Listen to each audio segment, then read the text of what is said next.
बहू के हाथ। घर की बहू शीना को इस बात का बड़ा घमंड था कि जिस काम में वो हाथ डालती थी वो काम अच्छा हो ही जाता है।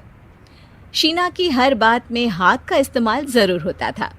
एक दिन शीना का पति आकाश उससे कहता है, कल जो वो भिंडी बनाई थी ना तुमने, वाह वाह वाह वाह, मजे आ गए। मैंने अपने हाथों से बनाई थी। मेरे हाथों में वैसे भी जादू है, जिस चीज को छू लेती हूँ सोना बन जाती है। अब ये थोड़ा ज्यादा हो रहा है। मतलब अगर हर चीज को छू के सोना ही बना देती हो तुम, तो हमारे नाम के पीछे भी अंबानी ही लगा देते हम। चुप रहो, मुंह पे हाथ रख लो, कुछ भी बोलते रहते हो।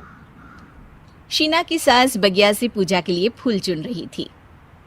सुंदर, अति सुंदर, कितने प्यारे गुलाब के फूल हैं।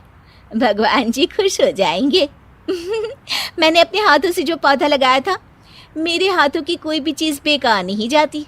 हाँ बेटा, सही कह रही है। इसीलिए तो तुम्हारे पिताजी से मैंने अपने बेटे के लिए तुम्हारा हाथ मांगा था। और उन्होंने हाथों हाथ में मेरा हाथ आपकी बेटी के हाथ में दे भी दिया था। हाँ बेटा, वो तो है, पर मुझे ये बता, तू ये हर बात में हाथ क्यों बीच में लेकर आती है? माँ जी, पंडित जी ने हाथ मेरा देखकर नैनीताल में कहा था कि मेरे हाथ जगन्नाथ हैं, मेरे हाथों से कभी कोई काम नहीं बिगड़ेगा, तो मेरे हाथों की तारीफ तो मुझे करनी पड़ेगी ना। हाँ हाँ, ठीक ही कह रही हो वैसे। तो मिलाओ हाथ इसी बात पर। शीना को न सिर्फ इस बात पे गर्व था कि उसके हाथ से सब अच्छा होता है, बल्कि घर के सारे काम भी वो पहले अपने हाथ से करती, फिर कोई दूसरा उन कामों को कर पाता। एक दिन शीना कपड़े धो रही थी। अरे घर में वॉशिंग मशीन है तो सही, खुद क्यों थक रही हो? कपड़े पहले मेरे हाथ से धुलेंगे, फिर वॉशिंग मशीन से। पहले हाथ की सफाई, फिर मशीन की धुलाई। अगर आज डाकू गब्बर सिंह होता ना, तो वो ये हाथ मुझे दे दे ठाकुर, तुमसे जरूर कहता, और मैं तो दिलवा भी देता तुम्हारे हाथ। हर एक काम में हाथ बटाओ, ज्यादा जुबान न चलाओ, वरना दूंगी एक उल्टे हाथ से। क्या दोगी?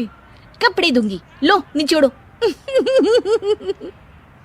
ऐसे ही एक दिन, अरे बहू, ये सोफे पर चढ़कर हाथ से पंखा क्यों घुमा रही हो? माँ जी, क्योंकि मेरे हाथ से घूमेगा तो ज्यादा अच्छे से हवा देगा। अरे बेटा, फिर तो तुम गाड़ी का पहिया भी हाथ से घुमा के मायके जाया करो। एक बार आकाश ने घर पर कार लाने की बात छेड़ी। माँ, सोच रहा हूँ कि एक कार लेकर आता हूँ। ले ले बेटा, क्यों